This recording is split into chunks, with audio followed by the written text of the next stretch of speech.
tant que vous aimez, que vous aimez d'un amour sincère, et que vos cultures, vous pouvez les apporter à vos enfants ou autres, voilà, faites-le, mais aimez-vous, juste aimez-vous pour de vrai, tu vois. C'est comme ça que parfois il y a des gens qui passent à côté de l'amour de leur vie, pour rien. Glory Mason fire, hey.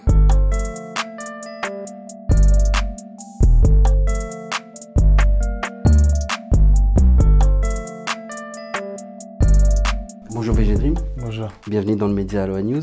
Aujourd'hui on va parler de ton nouvel album Atekban qui est déjà sorti. Mais avant de ça j'aimerais faire une petite parenthèse, je pense que tout le monde l'a faite, c'est par rapport à ton morceau lié à la Coupe du Monde. Ouais. La question que j'aimerais te poser c'est comment est-ce qu'on repart avec ça? Parce que moi j'ai eu le sentiment qu'à travers les interviews, on t'a implicitement catégorisé en tant que One Hit Wonder et qu'on veut pas que tu t'en sortes de ce truc-là. Ouais. C'est là où moi je dois rentrer en jeu en fait. C'est là où c'est un challenge pour moi et c'est un peu excitant, tu vois, dans le sens où moi je sais très bien que ce morceau-là je l'ai fait en 15 minutes. C'est les gens qui ont fait de ce morceau le hit qu'il est devenu. Et je connais mes capacités, tu vois. Je sais qu'en termes musicaux, il y aura beaucoup mieux, tu vois. En vérité, c'est le public qui choisit ce qu'ils veulent faire de ton titre. Et après aussi, il ne faut pas oublier que tout était aligné dans le sens où c'était la Coupe du Monde, c'est une victoire, je scande les noms des joueurs avec des sonorités africaines, c'est chanté à l'Elysée, devant 80 000 personnes au Stade de France. T'as vu, il y a tout ça. Il y a tout ça, faut pas oublier que demain, on me redemande de chanter pour qui que ce soit, j'ai dit non, tu vois. On m'a demandé pour l'équipe féminine, j'ai dit non. La Côte d'Ivoire, j'ai dit non. Du rugby, du tennis de table, du javelot, tout, on m'a tout demandé, j'ai dit non. Mais si l'Algérie gagne... Même si l'Algérie gagne, c'est mort. C'est mort. Ils l'ont déjà repris de toute façon. Ouais. Justement, dans Tony Sosa, tu dis, depuis ramener la coupe, tu m'appelles le sang. Ouais. Est-ce que ta vie, elle a changé justement après ce truc-là? Et c'est quoi les trucs cool et peut-être les trucs un peu moins cool qui te sont arrivés? Les trucs cool qui sont arrivés, c'est par exemple, il y a 2-3 semaines, je me suis fait contrôler par la police. En bas de chez moi, pas très loin de chez moi, et je roule avec un véhicule que les gens ont qui a l'habitude d'être volé, tu vois. C'est un Range Rover, les gens ont l'habitude de le voler et ils m'ont contrôlé comme ça au hasard. Et je crois que ma plaque de devant et celle de derrière, il y avait un tiret qui changeait, tu vois. Donc ils voulaient immobiliser le véhicule et que j'aille en garde à vue et tout. Enfin, que j'aille me justifier les 4 heures au poste. Et il me dit, ouais, vous faites quoi dans la vie et tout. Je dis, je suis chanteur. Il me dit, ouais, vous chantez quoi? Je dis, vous regardez le foot? Il me dit, ouais, un peu. Je dis, bah, j'ai chanté, ramené la coupe à la maison. Il m'a dit, VG Dream? Je dis, ouais. Il m'a dit, VG Dream? Je dis, ouais. Il m'a dit, non, tu mens. Moi, je connais VG Dream, il n'a pas cette tête-là. Hein. Il a pris son téléphone, il a regardé, il a dit, oh putain, c'est VG Dream. Mes enfants, ils sont fans de toi, viens, on fait une photo, tout ça. Vas-y, la prochaine fois, essaie de changer ça, boum. Et ils sont partis, tu vois. C'est cool. C'est certains avantages que j'aurais pas eu avant. Je serais allé en garde à vue encore une fois de plus, tu vois. Et après, les désavantages, c'est voilà, c'est beaucoup plus ouvert au public, tu vois. C'est-à-dire que quelqu'un de 6 ans, comme une grande personne de 60 ans, comme j'ai pu voir dans mes concerts, tout le monde te reconnaît, tu vois. Par exemple, il y a des jours où tu te lèves à 7 h du matin pour prendre l'avion à 8 h. T'as pas dormi la veille, t'es à l'aéroport comme ça. Tu reçois des snaps de toi, t'es même pas au courant, tu vois. C'est un peu relou et t'es obligé de toujours être positif. Donc voilà, mais sinon, il n'y a pas trop de mauvais côtés, quoi. Justement, ce qui était intéressant aussi avec ça, c'est que, comme tu l'as dit, c'est qu'il y a des rythmes africains, même dans ton nouvel album, où tu as repris des rythmes afro et autres. Ouais. Qui a ouvert la voie vers un grand public. Ouais. C'est que le grand public commence à apprécier. Je ne sais pas s'il comprend, mais en tout cas, il apprécie. Est-ce que, justement, pour toi, c'est un symbole que les gens acceptent la différence ou ça reste que seulement dans un contexte musical? Non, je pense que les gens acceptent la différence et ils le voient. La musique africaine, surtout que c'est parlé en français, tu vois. Comme je l'ai dit dans d'autres interviews, depuis 2018, la langue française n'avait jamais été autant exploitée que avant Edith Piaf, quoi. Tu vois, c'est un truc où je fais le tour du monde avec ça. Et voilà, les gens aiment les sonorités africaines. Et c'est ça qui rend le truc beau, tu vois. C'est ça qui rend le truc très très beau. Donc voilà. Bientôt dans le Larousse, on aura Tekban en définition. Peut-être, on ne sait pas. Si Dieu veut.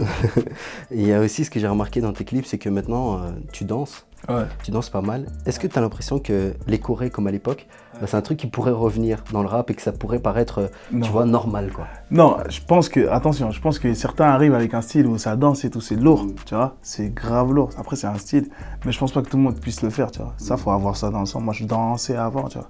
Je dansais, j'ai toujours dansé. Mais, ouais, il y a des gens qui arrivent avec des vrais gestuels, c'est technique et tout, tu vois. C'est ça qui fait le style. Mais je pense pas que ça peut revenir dans la rap où ça devient une mode et tout le monde danse et tout, tu vois. Je sais qu'il y a de la gestu, mais vraiment danser, c'est compliqué. Et toi, t'as pris des cours de danse ou c'est un truc? Non, moi depuis tout petit, tu vois. J'ai donné des cours de danse. J'ai donné des cours de danse, mais depuis tout petit, je dansais, tu vois. Ma famille, toute ma famille. Est-ce qu'il y a un grand lien justement entre la danse et le fait de faire de la chanson dans la démarche artistique? C'est ce qui a fait qu'aujourd'hui je chante en fait. Parce que je dansais sur la musique des autres et je me suis dit un jour, mais ouais, pourquoi je danse pas sur mes propres musiques à moi, tu vois. Et c'est de là que c'est vraiment parti. Sur ton nouvel album, il y a aussi le featuring avec Damso, Personne. Comment s'est faite la collaboration ici? Est-ce que tu as eu conscience que le public pouvait avoir tendance à parfois catégoriser les artistes et se dire bordel, on va être désarçonné de voir un feat de la sorte? Bien sûr. C'est ça qui m'a fait rire d'ailleurs. Moi j'étais dans une boîte ici qui s'appelle le Bloody Louis. 5 h du matin, Santos il nous envoie un message, tu fais quoi? Vous faites quoi? On est en boîte, passer au studio. On est passé, Damso il était là. Et il y avait du son qui tu sais, on était en mode chill. Il y avait du son qui passait et tout. Et Santos il vient me voir, il me dit vas-y, bah écoute, si t'es chaud de faire quelque chose, vas-y rentre, on fait ce qu'on fait, on fait ce qu'on a à faire.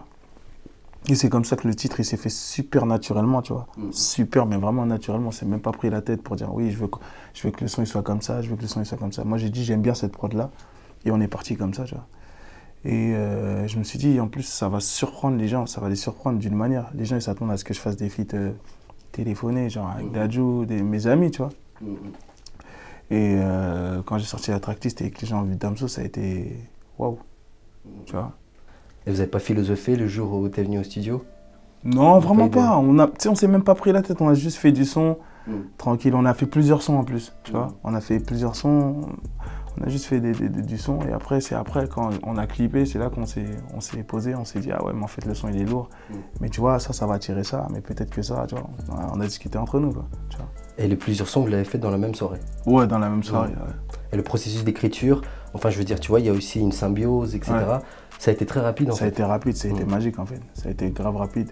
Et moi, j'ai grave kiffé, tu vois. C'est une des plus belles, c'est vraiment la plus belle connexion au studio que j'ai fait. Tu as parlé justement de ce hit que tu as fait, mais quels sont les ingrédients, quelque part, pour faire un hit? Parce que tout le monde cherche la clé, quelque part, mais ne trouve pas ni la serrure, ni la clé. C'est quoi pour toi ta marque de fabrique pour dire, ok, là, ce truc-là, je le sens bien, quoi. Ouais, mais si je le dis, tout le monde va faire des hits après. Non, mais moi, c'est par rapport aux notes, tu vois. Quand j'écoute...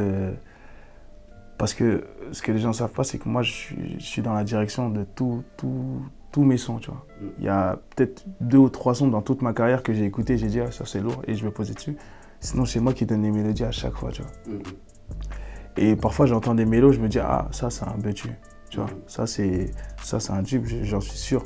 Où je donne des mélos, je les écoute, je me dis non, ça va un peu moins marcher, mais ça je suis sûr c'est un tube. Et tout ce que j'ai dit que c'était un tube, ça l'a été fort, tu vois.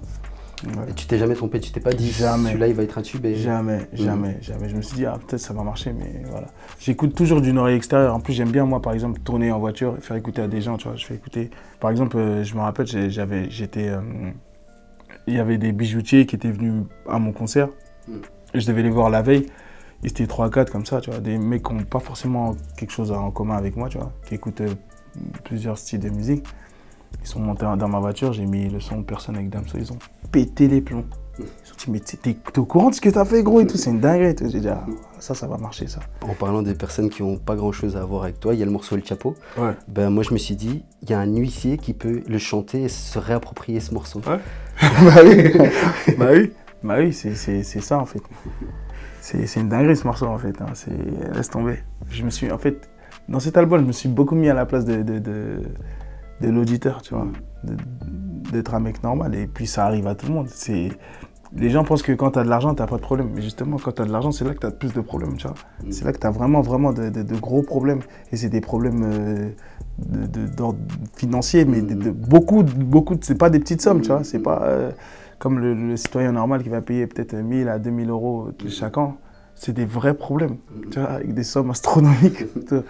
Et donc voilà, je me suis mis à la place de tout le monde dans cet album. J'ai pris la place de plein de gens et c'est pour ça que j'ai fait ce morceau un peu... T'as jamais pensé à fuguer en Belgique pour les impôts comme les artistes français ont fait ça? Faut pas le dire, mais j'ai grave pensé. J'ai grave pensé. Je suis venu 6 mois ici, j'ai grave kiffé. J'ai dit oh non, je vais habiter là moi.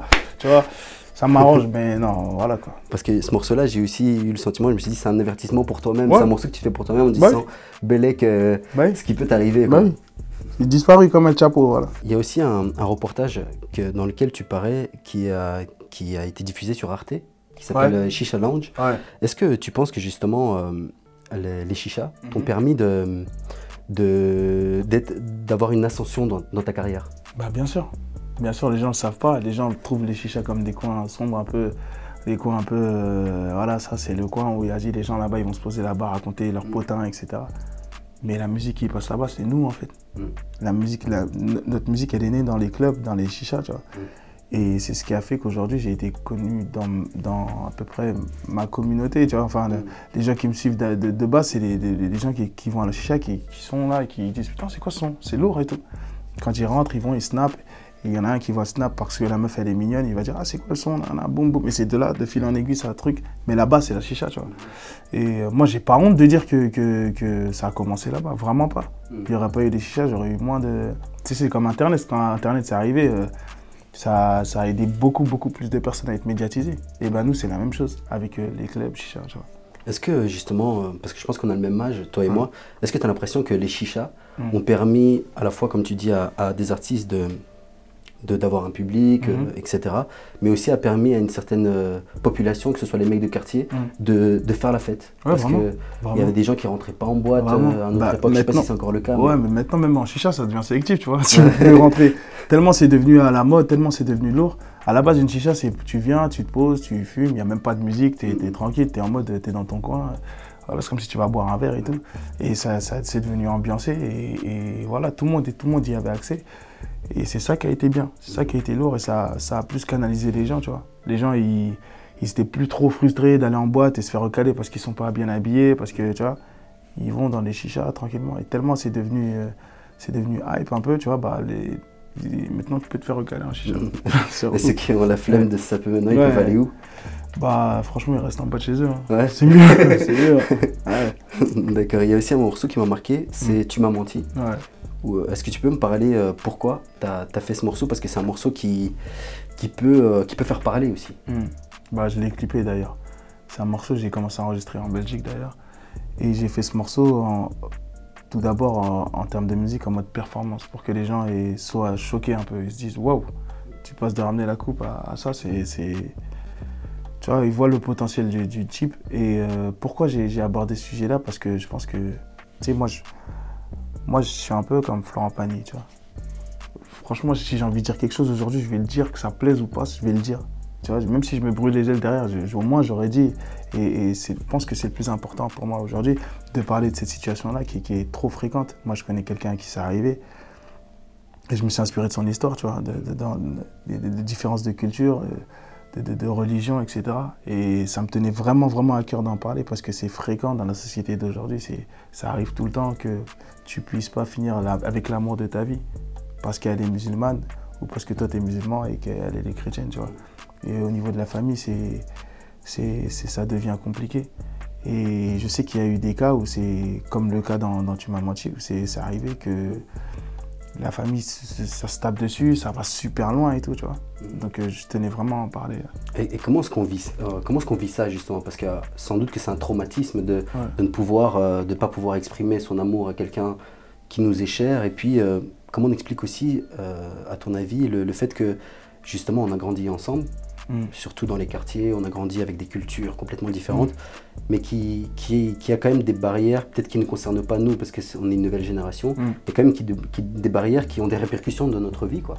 C'est grave, hein, franchement, je sais pas comment ça peut encore exister. Moi, si tu sois forgeron ou ta mère c'est une avocate, on s'aime, tu vois. Normalement, c'est comme ça que ça devrait marcher. Mais les gens veulent perdurer dans les traditions, dans les choses comme ça, alors que le temps change. Les temps changent. Même l'arrivée des réseaux sociaux, ça change beaucoup plus de personnes. Il y a tout qui a changé, tu vois. Faut traverser le temps. Ça sert à rien de rester branché comme ça. Ça sert à rien d'être en mode oui, non, il faut que tu sortes avec un gars qui soit comme ça, de la même origine que toi. Il faut qu'il soit musulman, il faut qu'il soit un tel. On s'en fout, tu vois. Franchement, on s'en fout. Tant que vous aimez, d'un amour sincère et que vos cultures, vous pouvez les apporter à vos enfants ou autres. Voilà, faites-le, mais aimez-vous, juste aimez-vous pour de vrai, tu vois. C'est comme ça que parfois il y a des gens qui passent à côté de l'amour de leur vie pour rien. Tu vois. Ou dès le départ, ouais, toi t'es quoi? Moi je suis musulman. Ah, toi t'es quoi? Je suis chrétien. Ah non, c'est mort. Tu vois. C'est claqué. Je trouve ça vraiment claqué. Ouais. Tu l'as dit que des fois t'as pas la langue de ta poche dans tes morceaux, tu dis des trucs directement. Il y a un morceau qui m'a marqué, c'est Instagram. Ouais. Où vous dites, vous faites des passe-passe et tu dis ouais, je l'ai capté, je l'ai vu de loin.